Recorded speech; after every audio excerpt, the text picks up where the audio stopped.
All right, let's crack open the unofficial rulebook for your money. Seriously, these are the fundamental ideas that control pretty much everything in our financial lives, but for some reason, no one ever seems to teach them to us, so let's fix that. We have all been there, right? You get that paycheck notification, you see the big, glorious number you earned, and then you look at what actually landed in your bank account, and it's just way smaller. It is one of the most common and, frankly, frustrating moments we all share. So the big question is, where did it all go? It feels like it just vanished into thin air, right? Snatched away by some invisible hand. Well, turns out those invisible forces have names, and understanding them is the first real step to getting in control of your money. So let's pull back the curtain and look at these forces. Think of them as the rules of the game we're all playing, a game that's shaping your finances every single day, whether you realize it or not. Okay, so the number one culprit in that disappearing paycheck, it's taxes. And you know, the simplest way to think about them is that they're the cost of living in a civilized society. That missing money goes to federal and state governments to pay for things like roads, schools, and all the public services we tend to take for granted.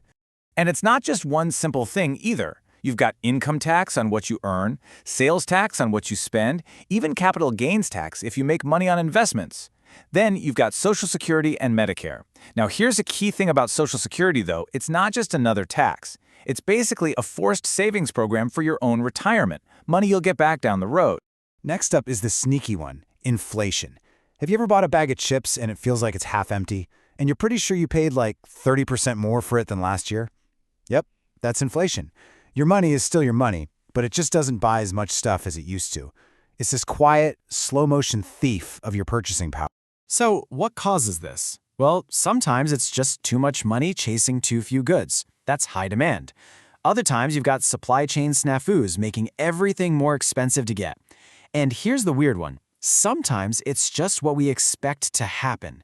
If everyone believes prices are going up, we all rush to buy things now, which of course pushes prices up. It's a total self-fulfilling prophecy. Now let's talk about the dreaded R word, recession. The textbook definition is when the economy shrinks for at least 6 months straight. But what does that actually feel like? Well, it feels like news about layoffs, companies cutting back, and just this general sense of unease where everyone starts holding on to their cash a little tighter. But here's a way to think about it that makes it a lot less scary. The economy is kind of like a big party. You have the boom phase, the music is loud, everyone's having a blast. Then you hit the peak. But no party lasts forever. Eventually, things wind down. That's the bust, or the recession. And after that, you get the reset, where things clean up and start to rebuild for the next one.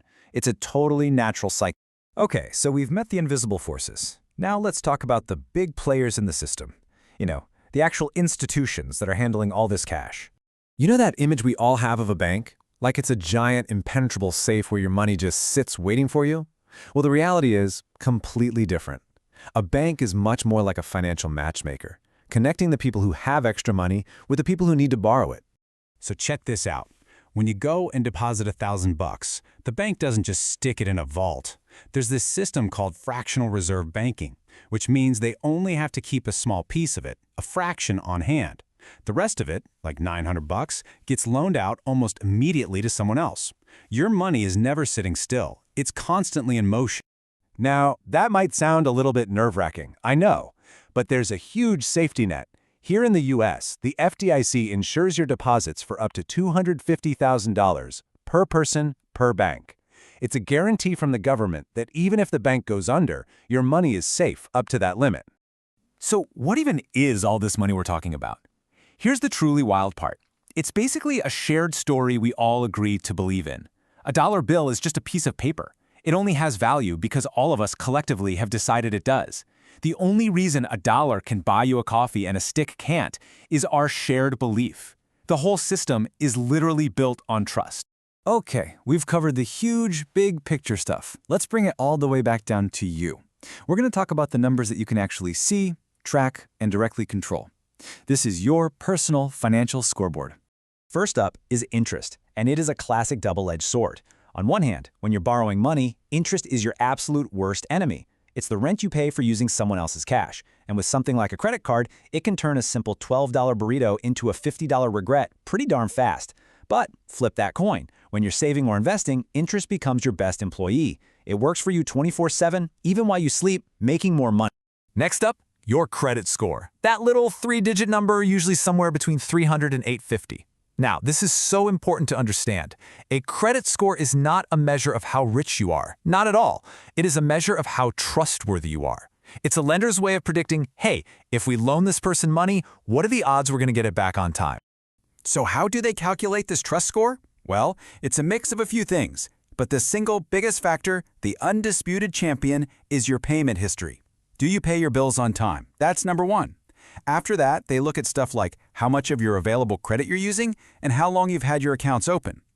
The game can feel complex, but these are the rules you can use to win. All right, we've learned the rules, we've met the players, and we know our own score. Now for the fun part. How do we take all this knowledge and go from being just a bystander in the system to being the boss of your own financial future? Remember inflation, that silent thief making your hard-earned cash worth less and less over time? Well, investing is your weapon to fight back.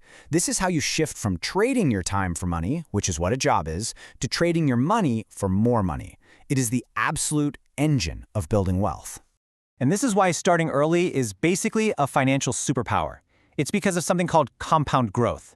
A small, regular investment might only grow into enough for a nice dinner out after 5 years, but leave it alone for 15 years and that same investment could buy a new car. Let it grow for 30 years, that could be your entire retirement. Your money starts making money, and then that new money starts making its own money. It's incredible. Let's talk for a second about the idea of value, because this one is wild. Check out these two handbags. They're both made of basically the same stuff, fabric, metal. They both do the exact same job holding your stuff. So why on earth does one cost 100 times more than the other? It is all about perceived value. We as a society have decided the Gucci bag is worth more. So it is. Understanding this is key to how the world actually works. So after all of this, what is the single most important thing to take away? It's this.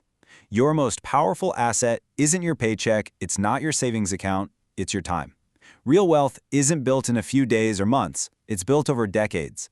Time is the secret ingredient that lets compounding work its magic. So I want to leave you with this thought. Every hour you have is a form of currency.